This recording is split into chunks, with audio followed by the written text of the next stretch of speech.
keputusan secara sendiri, betul. Jadi itu adalah keputusan menteri. Betul. Ya, betul. bukannya Governor General. Tapi dalam kes kita, bila Perdana Menteri berpuas hati, yang di-Pertuan Agong membuat satu-satu regulation on the advice of the cabinet. Boleh saja. Tapi kini tidak ada peranan head of the state. That is my question. Yang berhormat Kota Baru, sekejap. Yang berhormat Kota Baru. Tangguhlah. Sekejap. Yang berhormat Kota Baru. Yang berhormat Kota Baru kena faham bahawa contoh-contoh UK, Canada dan Australia yang berhormat pakai, dia tak ada majlis. Dia satu orang je buat keputusan. Kita ada majlis. Majlis kita lebih daripada satu orang. Protection yang kita beri lebih banyak daripada Canada, Australia dan juga UK yang mana yang berhormat bercakap. Kedua, okey, yang berhormat kata kuasa Perdana Menteri. Saya nak tanya yang berhormat masa yang berhormat Menteri Undang-Undang buat pindaan kepada Akta MKN. Yang berhormat letak dalam Seksyen 18, dalam kawasan keselamatan yang di Pertuan Agong. Bila yang berhormat tengok dalam Seksyen 18, kuasa yang Pertuan Agong atas nasihat majlis, atas nasihat majlis di mana definisi majlis dalam akta keanggotaan majlis termasuk juga Perdana Menteri.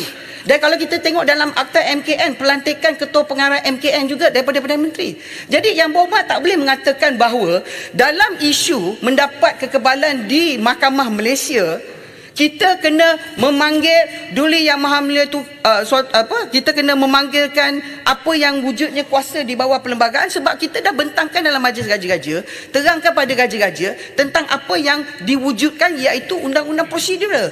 Sebab ini adalah isu pentadbiran. Sebab kalau yang berhormat baca pertama dia kata kita nak dapat kekebalan, tetapi yang berhormat kena baca sekali tentang penepian kekebalan. Maknanya yang berhormat, yang dalam pasal 7, kekebalan sebuah negara itu ada, tetapi boleh diketepikan apabila negara tersebut memasuki transaksi bawah pasal 7, 8 komersial, 9 kontrak kerja, 10 kecederaan diri, 11 harta, 12 harta intelek, 13 syarikat, 14 kapal, 15 cukai, timbang tarikh.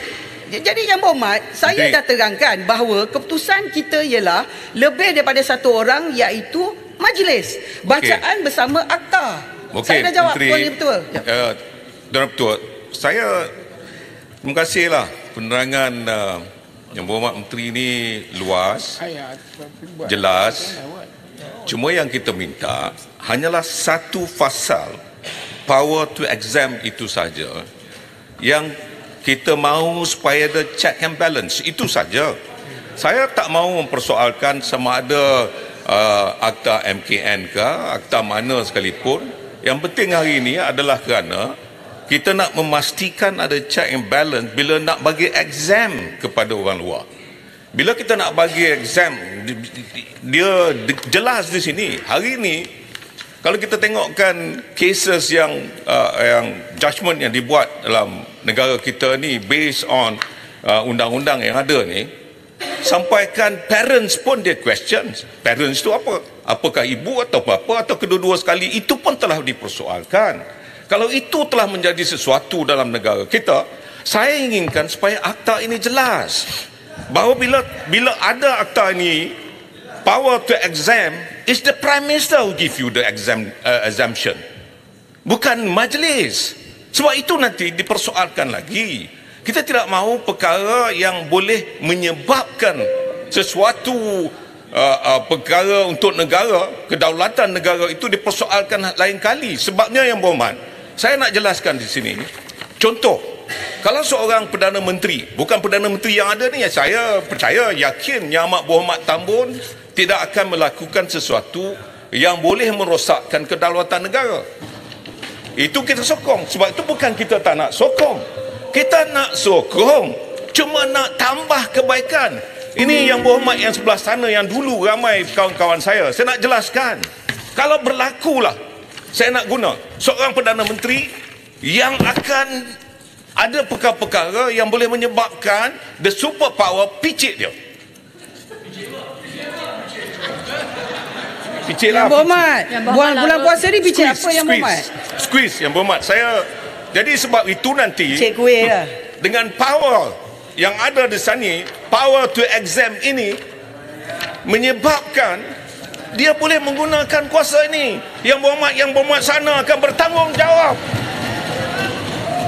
Di masa depan nanti yang berhormat pengerang sendiri yang mempertahankan dan semua absolute power corrupt absolutely. Larut, maknanya masa depan pengerang akan kena menyebabkan sesuatu yang dipertanggungjawabkan oleh anak cucu masa depan kita nanti.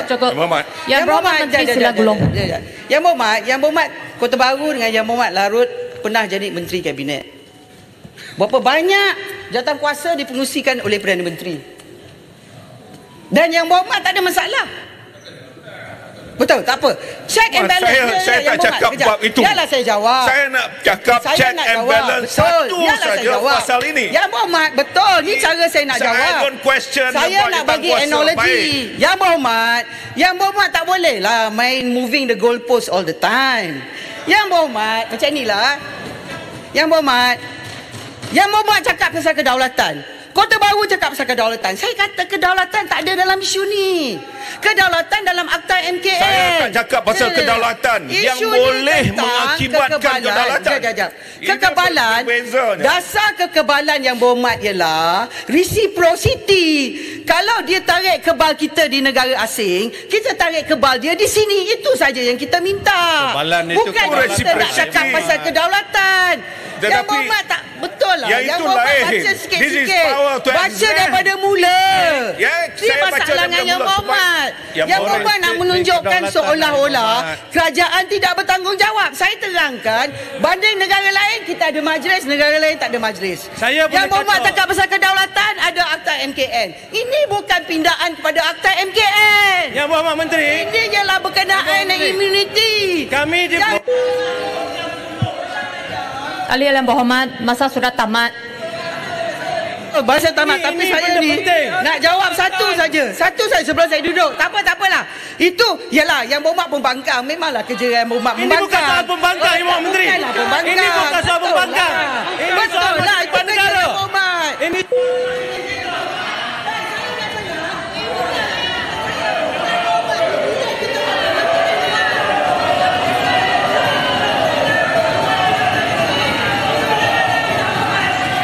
Ahli-ahli yang berhormat, sila duduk semua. Sebelum saya duduk tak apalah Yang berhormat macam ni. Yang berhormat Menteri bagi taklimat 2 jam sebelum. Saya pun puasa Yang berhormat pun puasa. Ini bukan jadi sabarlah. Negara. Biarlah undi Yang berhormat. Apa Ahli-ahli yang berhormat, yang berhormat Menteri, mereka tak mau dengar penjelasan, jadi kita putuskan sahajalah. Ya. Tapi mereka tak mau dengar. Yang berhormat, pasal saya nak cakap pasal dulu Yang berhormat. Tak apa. Mereka satu saja. Jangan terburu-buru. Kalau undang-undang ni tak ada, kita takut apa yang berlaku terhadap Sulu dalam negara kita mungkin berulang kerana negara lain, bidang kuasa lain menganggap negara kita tidak memberi reciprocity kepada kekebalan. Itu saja. Terima kasih kepada Yang Ketua. Saya tak sempat jawab, saya bagi jawapan bertulis. Yang lain sila duduk. Ahli-ahli yang berhormat, sekarang saya kemukakan masalah kepada majlis bagi diputuskan. Masalahnya ialah bahawa rang undang-undang ini dibacakan kali yang kedua sekarang. Ahli-ahli yang bersetuju, kata bersetuju. Yang tidak bersetuju, kata tidak. Lebih suara yang bersetuju. Rang undang-undang ini dibacakan kali yang kedua sekarang.